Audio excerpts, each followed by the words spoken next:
feels like we're all suffering from information overload or data glut. And the good news is there might be an easy solution to that, and that's using our eyes more. So visualizing information so that we can see the patterns and connections that matter, and then designing that information so it makes more sense, or it tells a story, or allows us to focus only on the information that's important. Failing that, visualized information can just look really cool. So let's see. This is the billion-dollar-ogram, and this image arose out of frustration I had with the reporting of billion-dollar amounts in the press. That is, they're meaningless without context. 500 billion for this pipeline, 20 billion for this war. It doesn't make any sense. So the only way to understand it is visually and relatively. So I scraped a load of reported figures from various news outlets and then scaled the boxes according to those amounts. And the colors here represent the motivation behind the money. So purple is fighting, and red is giving money away, and green is profiteering. And what you can see straight away is you start to have a different relationship to the numbers. You can literally see them. But more importantly, you start to see patterns and connections between numbers that would otherwise be scattered across multiple news reports. Let me point out some that I really like. This is OPEC's revenue, this green box here, 780 billion a year. And this little pixel in the corner, 3 billion, that's their climate change fund. Americans, incredibly generous people, over 300 billion a year donated to charity every year, compared with the amount of foreign aid given by the top 17 industrialized nations at 120 billion. And then, of course, the Iraq war predicted to cost just 60 billion back in 2003, and the mushroomed slightly. Afghanistan and Iraq mushroomed now to 3,000 billion. So now it's great. Now we have this texture, and we can add numbers to it as well. So we can say, well, a new figure comes out. Let's see, African debt. How much of this diagram do you think might be taken up by the debt that Africa owes to the West? Let's take a look. So there it is, 227 billion is what Africa owes. And the recent financial crisis, how much of this diagram might that figure take up? What does that cost the world? Let's take a look at that.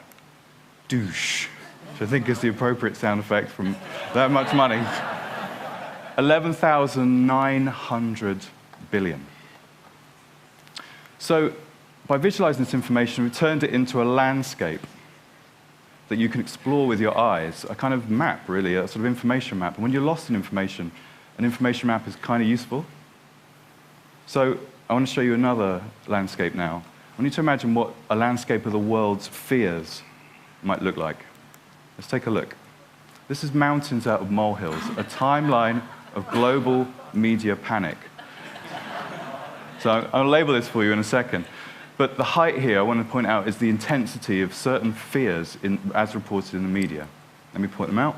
So this, swine flu, pink. Bird flu. SARS, brownish here. Remember that one? The millennium bug. Terrible disaster. These little green peaks are asteroid collisions. And in summer here, killer wasps.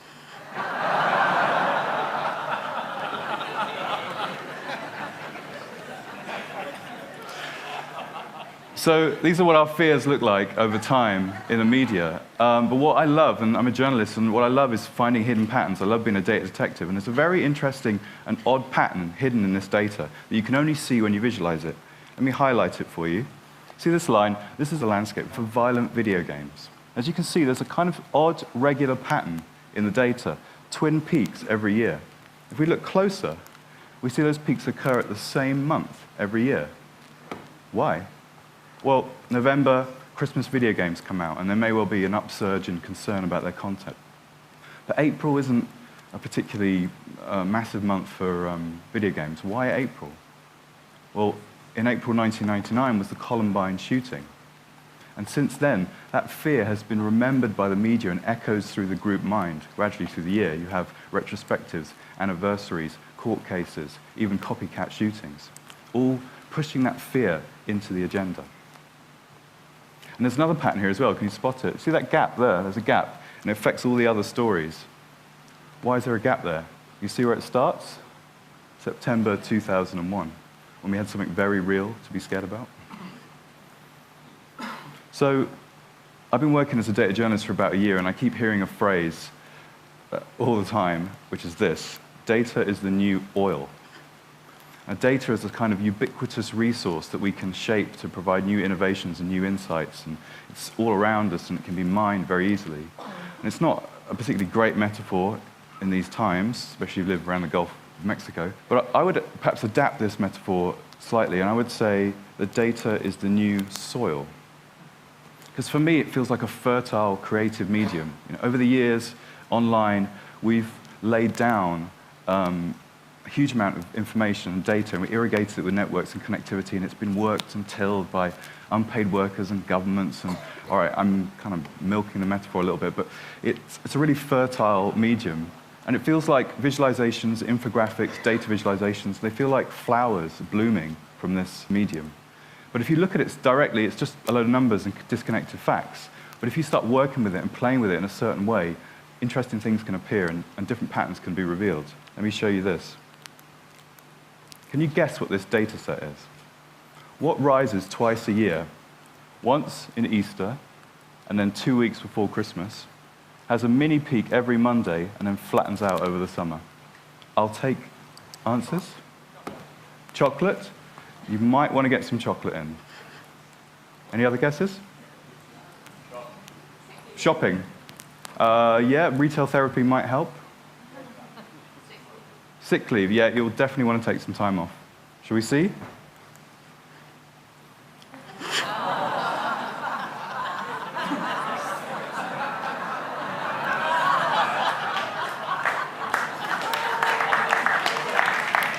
So, information guru Lee Byron and myself, we scraped 10,000 status Facebook updates for the phrase break up and broken up, and this was the pattern we found. People clearing out for spring break.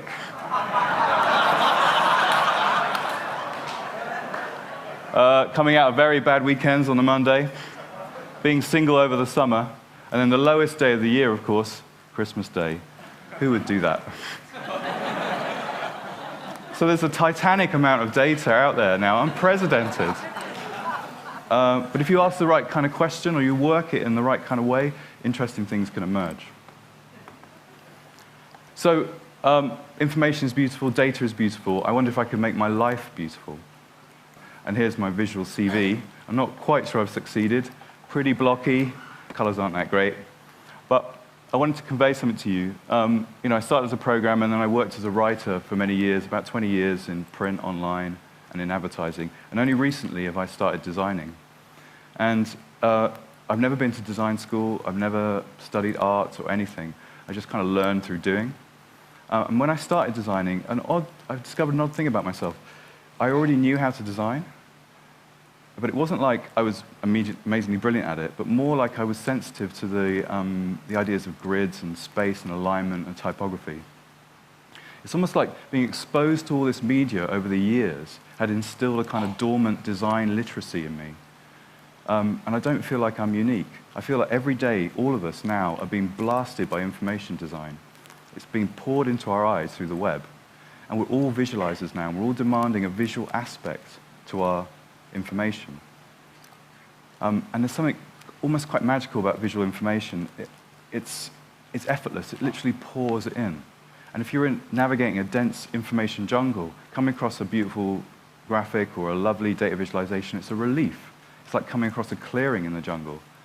And I was curious about this, so it led me to the work of a Danish physicist called Tor Noritranders. And he converted the bandwidth of the senses into computer terms. So here we go. This is your senses pouring into your senses every second. Your sense of sight is the fastest. It has the same bandwidth as a computer network. Then you have touch, which is about the speed of a USB key.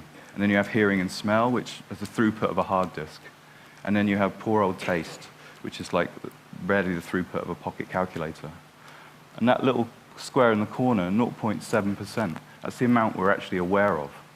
So a lot of your vision is pouring, the bulk of it is visual, and it's pouring in, it's unconscious.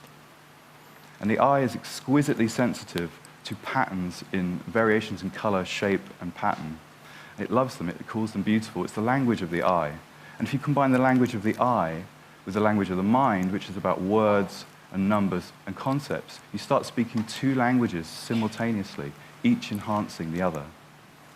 So you have the I, and then you drop in the concepts. And that whole thing, it's two languages both working at the same time. So we can use this new kind of language, if you like, to alter our perspective or change our views. Let me ask you a simple question with a really simple answer. Who has the biggest military budget? It's got to be America, right? Massive. 609 billion in 2008, 607 rather. So massive, in fact, that it can contain all the other military budgets in the world inside itself. Gobble, gobble, gobble, gobble, gobble. Now, you can see Africa's total debt there and the UK budget deficit for reference. So that might well chime with your view that America is a sort of warmongering military machine out to overpower the world with its huge industrial and military complex. But is it true that America has the biggest military budget? Because America is an incredibly rich country. In fact, it's so massively rich that it can contain the 4 other top industrialized nations' economies inside itself. It's so vastly rich. So its military budget is bound to be enormous. So to be fair and to alter our perspective, we have to bring in another data set. That data set is GDP, or what the country's earning. Who has the biggest budget as a proportion of GDP? Let's have a look. That changes the picture considerably. Other countries pop into view that you perhaps weren't considering, and America drops into 8th. Now, you can also do this with soldiers. Who has the most soldiers? It's got to be China, of course, 2.1 million. And again, chiming with your view that China has a militarized regime ready to mobilize its enormous forces. But of course, China has an enormous population. So if we do the same, we see a radically different picture. China drops to 124th. It actually has a tiny army when you take other data into consideration.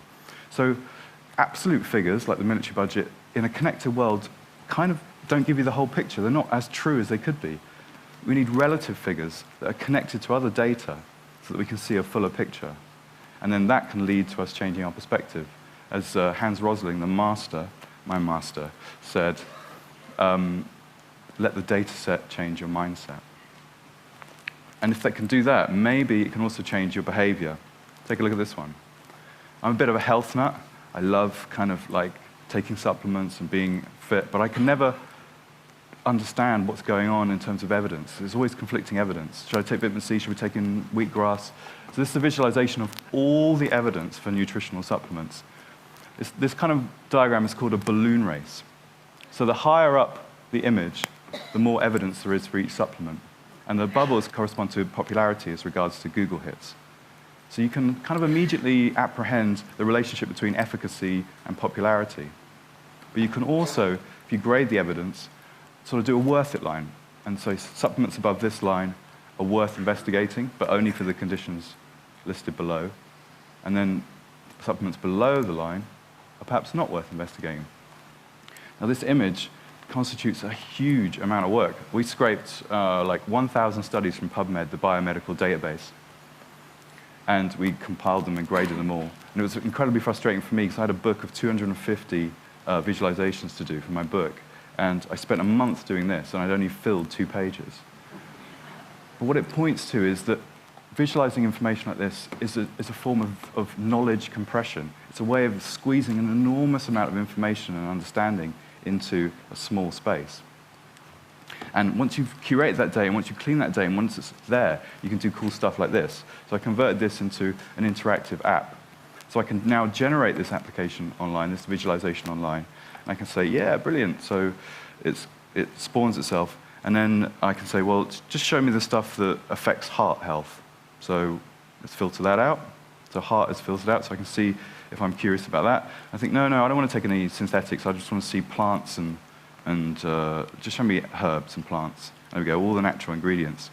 Now this app is spawning itself from the data. The data is all stored in a Google Doc, and it's literally generating itself from that data. So the data is now alive. This is a living image, and I can update it in a second. New evidence comes out. I just change a row on a spreadsheet.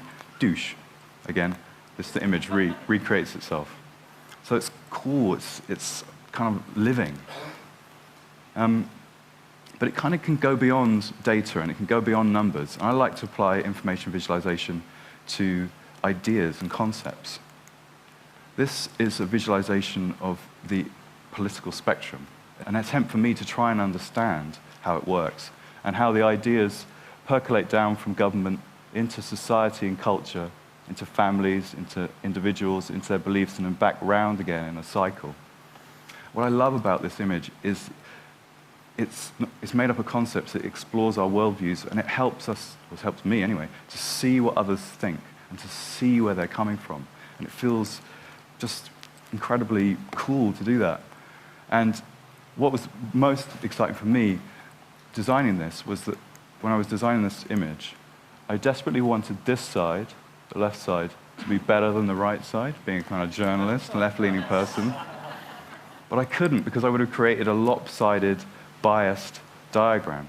So in order to really create a full image, I had to honor the perspectives on the right-hand side, and at the same time kind of uncomfortably recognize how many of those qualities were actually in me, which is very, very annoying and uncomfortable.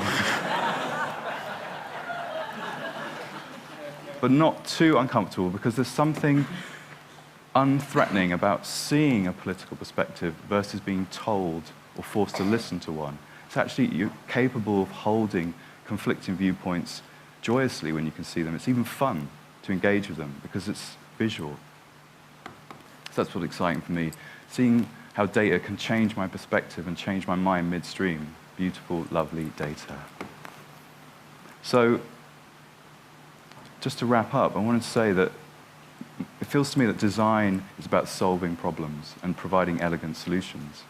And information design is about solving information problems. And it feels like we have a lot of information problems in our society at the moment, from the overload and the saturation to the breakdown of trust and reliability and runaway skepticism and lack of transparency, or even just interestingness. I mean, I find information just too interesting. It has a magnetic quality that draws me in. So visualizing information can give us a very quick solution to those kinds of problems. And even when the information is terrible, the visual can be quite beautiful. And often we can get clarity or the answer to a simple question very quickly, like this one. The recent Icelandic volcano, which was emitting the most CO2? Was it the plains or the volcano? The grounded plains or the volcano?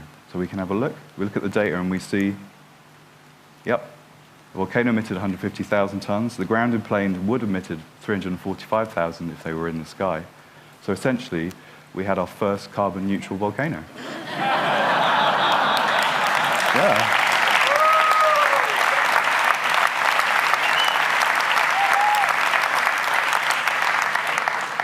And that is beautiful. Thank you.